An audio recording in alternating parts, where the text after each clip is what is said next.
네, 안녕하십니까. 윤준입니다. 영상을 찍는 날은 5월 25일 오후 4시 34분이고요. 오늘은 우리 리보엑스랑 관련된 있는 종목들에 대한 얘기를 좀 해보려고 해요. 어제 삼성바이오로직스가 이제 오전 7시에 공시가 하나 뜨게 되면서 선바에 대한 관심이 좀 높았었어요. 물론 어제 윗골 달고 좀 빠져주긴 하고 오늘도 추가적인 낙폭을 좀 준 상태이긴 하지만 지금 관련돼 있는 이슈가 추가적으로 나오게 되면서 우리 셀루메드, 이현제약, 아이진, 에스티팜, 아미노로직스, NGK생명과학, 설인바이오 등등등등 리보엑스랑 관련된 종목들이 조금 전반적인 상승세를 보여준 상황입니다. 오늘 지수는 우상향을 틀어주면서 가고 있었고 우리 외국인과 기관들이 전반적으로 다시 좀 매수를 해주는 모습이 나와줬었는데 우리 리보엑스랑 관련주들은 왜 상한가를 가고 왜 오늘 상승을 했는지에 대해서 찾아보니까 우리 권덕철 복지부 장관님께서 한마디 하셨더라고요. 모더나 코로나 백신과 같은 메신저 리보엑산 백신 생산 가능성이 있는 우리 국내 기업을 전면적으로 조사하고 컨소시엄을 구성하겠다. 그래서 이제 생산 가능성 있는 기업들을 이제 픽하겠다. 이제 종목들을 찾아보겠다. 종목이 아니라 기업이죠. 기업을 찾아보고 기업들을 선택하겠다 이런 뜻인데 그러다 보니까 관련돼 있는 종목들이 우리 생산 가능성이 있는 종목들이 전반적으로 상승세를 보여주고 오늘 상한가를 가게 됐다라고 보시면 될 것 같아요.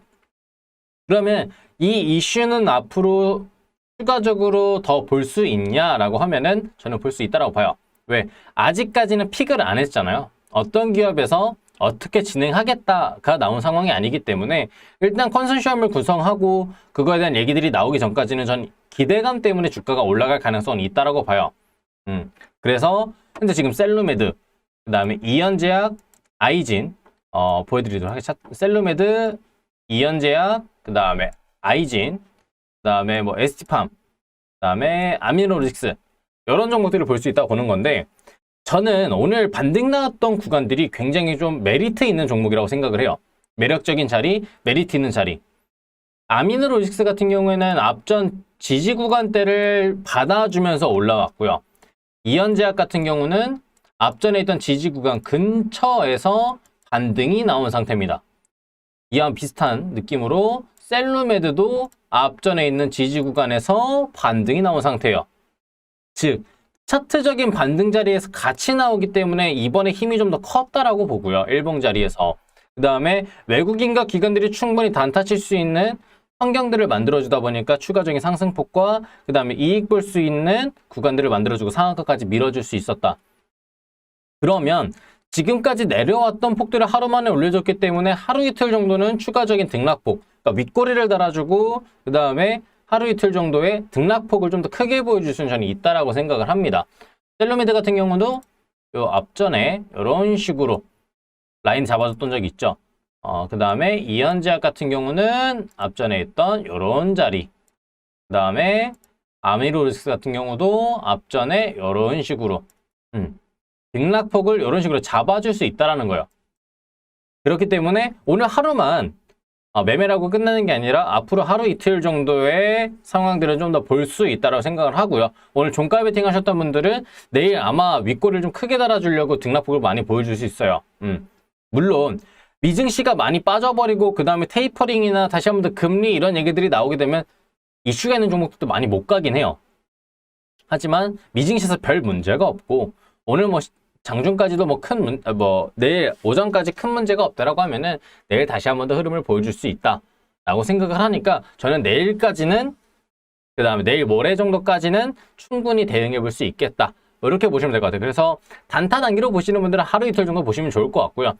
앞으로 이 이슈에 대해서 다시 한 번 더 내가 본다라고 한다면 하루 이틀 정도의 등락폭을 보여주고 주가가 빠져주면 다시 한 번 더 주가를 오늘 아래 꼬리들 있죠. 셀루메드 같은 경우는 한 7,000원짜리 밑으로 그 다음에 이현제약 같은 경우는 32,500원 밑으로 그 다음에 아이진 같은 경우는 여기 얼마일까요? 34,000원짜리쯤 될까요? 34,000원 밑으로. 그 다음에 아미노로직스 같은 경우는 여기 밑으로 3,400원. 이런 식으로 밑으로. 오늘 캔들의 중간다리 또는 아래 꼬리 근처에서 매집을 하게 됐었을 때 컨소시엄 얘기가 나오고 나서 또 추가적인 등락폭을 보여줄 수 있으니까 저는 관심을 가져볼 만하겠다. 물론 해당돼 있어야 돼요. 컨소시엄과 관련돼 있고 이 기업이 생산 가능성이 있겠다 해서 픽을 당했을 때 주가가 올라갈 수 있는 거니까 일단은 상황들을 지켜보다가 앞으로 매집할 수 있는 구간들이 온다면 한 번 정도는 배팅을 걸어보는 것도 하나의 기회가 될 것 같다. 그래서 지금 전반적인 이 백신 관련돼 있는 종목들은 앞으로 재료가 더 남아있다라고 저는 보고요. 단발성으로 재료 소멸로 볼 수 있지만 추후에 주가 또 등락폭 보여줄 수 있으니까 이번에 잘 기억해놓고 다음에 다시 한 번 더 매집할 수 있는 기회들을 보시면 좋을 것 같습니다. 오늘 영상은 단발성 이슈와 그 다음에 앞으로의 전망에 대해서 간단하게 좀 설명을 드렸는데요. 앞으로 잘 매매하셔가지고 수익들 잘 보시면 좋을 것 같고 영상이 좀 도움됐다 또는 다음에 또 어떤 영상이 나올지 궁금하다 하시는 분들은 구독하고 좋아요 알림 설정 한 번씩 해주시면 감사드리겠습니다. 좋아요도 한 번씩만 부탁드리도록 할게요. 오늘 영상에서 마치도록 하겠고요. 다음에 더 좋은 영상, 더 좋은 강의로 찾아뵙도록 하겠습니다. 감사합니다.